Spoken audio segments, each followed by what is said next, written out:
कथा को विराम देना है 10-20 जी। आगे चलते हैं। यहाँ पर मंथरा रूपी जिस स्त्री ने घर को बिगाड़ा, आजकल ऐसी मंथराएं घर घर में आपको मिलेंगी। और कल है घर घर में सबके हैं, सब जानते हैं, बस कहते नहीं, एक दूसरे के घर में जाकर के आनंद लेते हैं। तेरी वो ऐसी है, अच्छा ऐसी है, आनंद लेती है। और अपने घर आए तो आकर के बहू को गरम गरम चाय बना करके पिलाती है, तो दूसरी भी आकर के कहती है तेरी भी तो ऐसी है। घर घर वही मटियाले चूल्हे हैं मिट्टी के, किसी कोई घर नहीं बचा इस कली काल में जिस घर में विघ्न ना हो, बाधा ना हो, बंटवारा ना हो। घर घर कलह है। भगवान बहुत सुंदर प्रस्तुति देते हैं, जीव को जीना सिखाते हैं। बात ऐसी थी, मंथरा की बुद्धि बिगड़ी, उससे घर में कलह आया और भगवान राम को भी उस कलह के कारण घर छोड़ना पड़ा। आज तो घर छोड़ते हैं तो सैनिक अपनी ड्यूटी पर चले जाते हैं, कहीं किराए पर मकान लेकर के अपनी घर गृहस्थी बसा लेते हैं। घर के कलह के कारण एक दूसरे को देख नहीं पाता, माँ बहू को नहीं देख पाती, बहू सास को नहीं देख पाती, देवरानी जेठानी को नहीं देख पाती, जेठानी देवरानी को नहीं देख पाती, पिता पुत्र, पुत्र पिता को नहीं देख पाता। पिता का हृदय हर समय पुत्र के कुकर्मों को देख करके द्रवित होता रहता है और घर की अटारी को निहारता रहता है। उसी कलह के कारण आज राम को भी घर का त्याग करना पड़ा। मंथरा ने कैकेयी की बुद्धि को बिगाड़ दिया और कैकेयी ने महाराज दशरथ से अपने पुत्र को राज्य मांग लिया। बहुत धन्यवाद। अपने पुत्र को राज्य मांगा और कहने लगे राजन देखिए, तुम्हारा पुत्र राम है, मैं भी बहुत ही स्नेह करती हूँ, पर मेरे आपके धरोहर के रूप में 3 वचन हैं। युद्ध क्षेत्र में छतरानी ने महाराज दशरथ का साथ दिया, राजा की जीत हुई तो महाराज ने खुश होकर के कैकेयी को कहा, कैकेयी मैं तुम पे बहुत खुश हूँ। पहली छतरानी हो जो राजा के कंधे से कंधा मिला करके रण में राजा को विजयी बनाए। मैं अति खुश हूँ तुमसे, तुम कुछ मांगो मुझसे। उस समय कैकेयी ने कहा जब समय आएगा तो मैं मांग लूंगी। आज वे 3 वचन धरोहर के रूप में राजन को याद दिलाती है। बुद्धि बिगड़ गई कैकेयी की, घर में बाधा आने लगी। संपूर्ण नगर में बड़ी खुशी से आर्य समुद्र ने न्योता दिया, कल राम का राज्य होगा। कल राजा दशरथ राम को राज्य अभिषेक करेंगे, तिलक करेंगे। प्रजा तो राम को पहले से ही राजा मानती है। घर घर दीपक जलने लगे, घी के। स्त्रियां नौछावर के लिए, बधाई गाने के लिए तैयारियां करने लगी। अपनी साड़ियों की कपड़ को खोलने लगी। स्त्रियां साड़ियों के प्रति बड़ा मोह होता है, कभी कभी खोलती हैं, या तो भैया के विवाह में स्त्रियां खोलती हैं उस अलमारी को जिसमें उनकी साड़ियों की तह लगी हो, एक से एक साड़ी, और उन साड़ियों की तह में अचानक से साड़ियों की तह खुल जाए तो उस तह में हजार के नोट भी होते हैं, पर अब वो किसी के काम नहीं, वो बंद हो गए। बड़ा मोह होता है साड़ियों में। कैकेयी ने भी अपनी अलमारी खोली थी। राम का राज्याभिषेक होगा तो माँ जानकी को लाल साड़ी अर्पित करूंगी। लाल साड़ी पीली किनारी, उस पर गोटा दूंगी। लाल साड़ी पीली किनारी, उस पर गोटा दमके। उस गोटे को देख के आहा मेरा मनवा चमके। रिमझिम बरसे है बदरिया जगे जननी, रिमझिम बरसे है बदरिया जगे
जानती हैं कौशल्या राजमाता बनेगी। कुबुद्धि का असर बहुत जल्दी हो गया और महाराज के सामने आकर के कहने लगी कि कई राजन मेरी बात सुनो, राज्य राम को नहीं मेरे पुत्र भरत को मिलेगा। बिगड़ गई बुद्धि, मोह माया में फंस गई और घर में कलेश पैदा कर दिया। राजन सुनकर के कहने लगे कोई बात नहीं देवी, मेरा तो स्नेह भरत में भी उतना ही है। 3 रानियां हैं, तीनों रानियों को मैं बराबर प्रेम करता हूँ, किसी को भी कम ज्यादा नहीं करता। तुम्हें कोई शक है? तुम्हारे हृदय में चिंता क्यों है? तुम्हारा सम्मान कुछ कम होता है घर में? बताओ बात क्या है? तुम चिंता नहीं करो, तो तुम जो मांगोगे मैं दूंगा। मैं क्षत्रिय हूँ, रघुकुल की रीत है, रघुकुल रीत सदा चली आई।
और हड़प लेता है इसके अधिकारी को।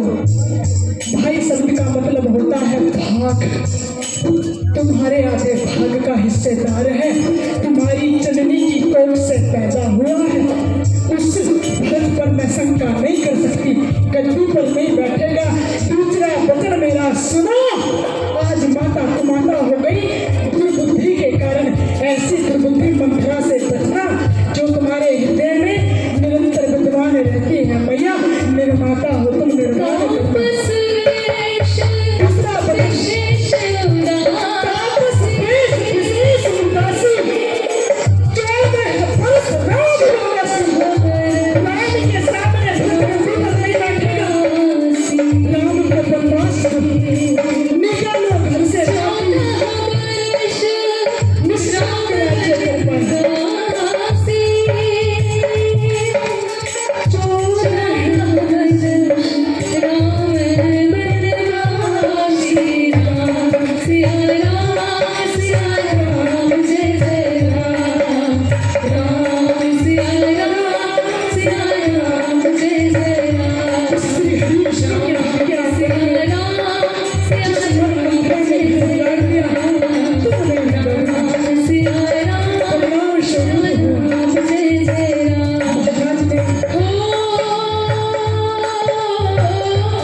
शाश्वत है मृत्यु, आया है सो जाएगा, राजा रंग फकीर सत्य है। मृत्यु सत्य है। छोटे से जीवन को शाश्वत नहीं मानना, मृत्यु को शाश्वत मानना। जिस ईश्वर के आंगन में उस ईश्वर के पिता को भी मृत्यु का सामना करना पड़ा, तो साधारण मनुष्य की तो बिसात भी क्या है। जैसे ये महाराज ने सुना, तापस बेस विशेष उदासी, 14 वर्ष राम वनवासी। राम को वनवास, तो राम इतने मर्यादित हैं। दया अगर लिखने बैठो तो होते हैं अनुवादित राम। रावण को भी नमन किया, ऐसे थे मर्यादित राम। राम का भोला चेहरा महाराज दशरथ के सामने आ गया और महाराज धनाम से घुटनों में पल नहीं रहा और बैठ गए कोट भवन में। कैकई की साड़ी का पल्ला पकड़ा और कहा, कैकई रघुकुल रीत सदा चली आई, प्राण जाए पर वचन न जाए। जो तुम ऐसा वचन मांगती तो मैं अपने वचन को तोड़ देता, मैं रघुकुल की रीत को तोड़ देता। तुमने आज दशरथ से वचन नहीं, एक भोले भाले पिता के प्राणों को तुमने मांग लिया। तुमने सीधे सीधे अयोध्या के राजा को मरना मांग लिया। तुमने मेरी मौत मांगी। कैकई मेरे प्रेम का रानी, तुम ऐसा बदला लोगी, मैं नहीं जानता था। रावण का भोला, राम का भोला भाला